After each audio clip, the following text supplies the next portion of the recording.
There is two realities. There is the material world and the spiritual world. The spiritual world is governed by the heart.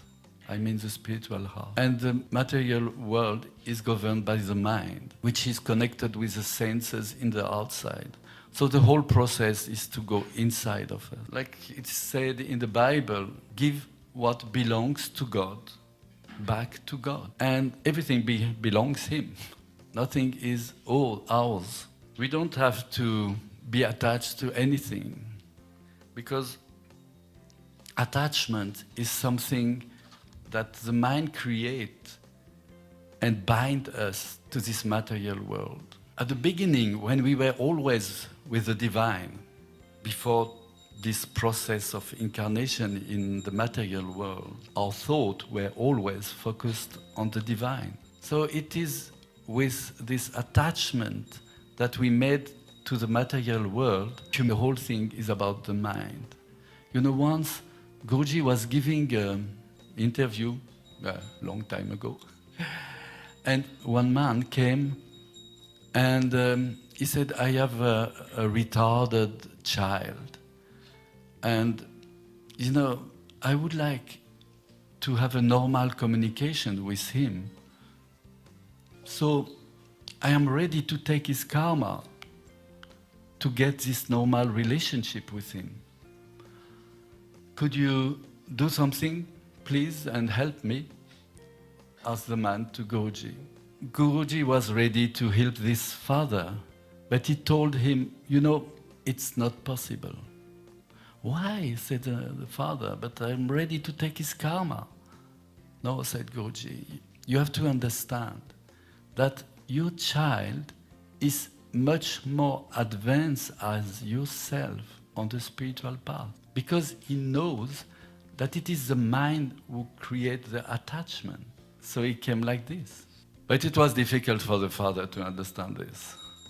You know, you can say, yeah, it's egoist from his point of view, but yeah, it's like this. So it is the mind who creates all this attachment in the outside.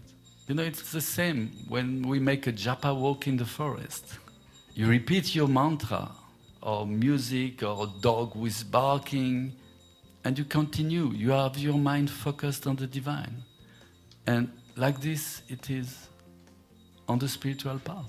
It's like in Kerala, you know, in Kerala there is canals where the women go to the market with their boat and they paddle like this. And on the right side and the left side, there are people working and they recognize, this woman, hello mother. And they talk together, but she continues to paddle. She goes her way. She knows where she has to go. Also by talking right and left to the people. For us it's the same. We don't need to be attached to this world, who one day will be completely destroyed. This body also. To calm this mind, there are different techniques that you probably know. Japa, to repeat his name, to sing his name, to meditate on him. A spiritual practice is like a shield, like an armor, will protect you from the outside attachments. That's why we have to be concentrated. Concentration means to focus. To learn to focus, it's not difficult. You can take a lamp, a candle, light the lamp, and just to focus on the light with open eyes, especially if you want to meditate, because often we want to meditate and finally we are sleeping, mostly. And the mind is running like crazy. Yeah. So it's important before to meditate to learn to focus on something. When something is happening good to us, we don't keep this in our mind. But when something disturbs us, when something not so good is happening, then we keep it in the mind. This is crazy. When something bad happens, we say, why me? Why this is happening to me? Oh God. But when something is nice is happening to us, we don't say, why me? Huh? So we have to work to concentrate this mind, to make this mind positive. And if we make this mind positive, this will change completely our mood. This will change our life. Because then we see the whole world as something positive. You know this story of Jesus was walking on a path, and the apostles were walking in front of him. And suddenly, on the path, there was a corpse of a dog, stinking, disgusting. So the apostles who were in front changed the side of the path, thinking, okay, so like this, Jesus will not see this disgusting corpse. But when Jesus arrived to the corpse, he said, "Oh, nice." So all the apostles were looking at each other, what's going on here?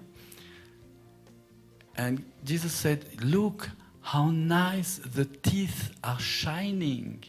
He just focused on the positive things that he was looking to.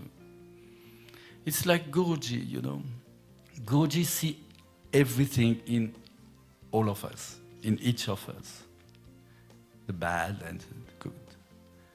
And once somebody was asking him, "How do you see the people in a satsang?"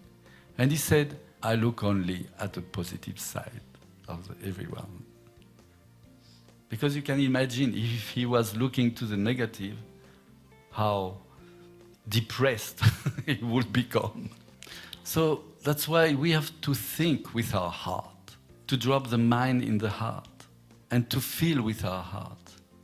Because when somebody new for us is in front of us, the mind has already judged it, put it in a drawer. Ah, he is like this. She is like this. How she looks. That's why we have to challenge the mind. We have to transform this mind.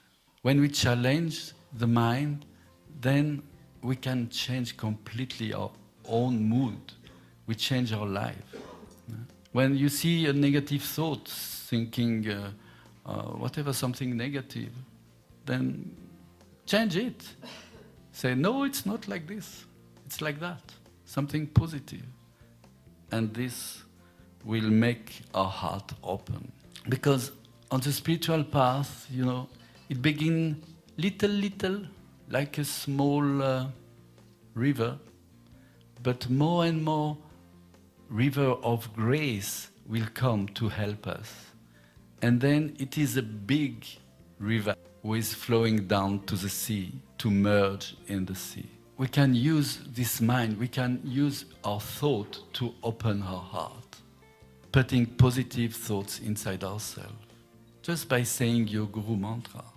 And if our thoughts then are pure, then we will begin to reflect this light inside of us. You know, it's just like a mirror covered with dust. When we purify ourselves, then we can move from human to divine. Because if we always think of ourselves as a human, we will stay human. But if we consider this divine part of us, then we will change to this. So we just have to drop this attachment and to drop ourselves in our heart, so that we can feel this peace inside ourselves and this happiness. Because this happiness is not something who come and go like in the outside world. The happiness inside ourselves is something unlimited. Because the whole thing is that the unlimited desire of the soul, we try to satisfy them by limited things in the outside. The soul wants to be loved and to love. And this unlimited desire cannot be satisfied with limited things. That's why we are always deceived, thinking, if I have a partner, I will be happy. If I have a good job, I will be happy. If I have this and that, I will be happy. No. We have to go to the root of the problem. And the root is inside of us. The spiritual journey is just rediscover ourselves, to transform this mind. Jai Gurudev.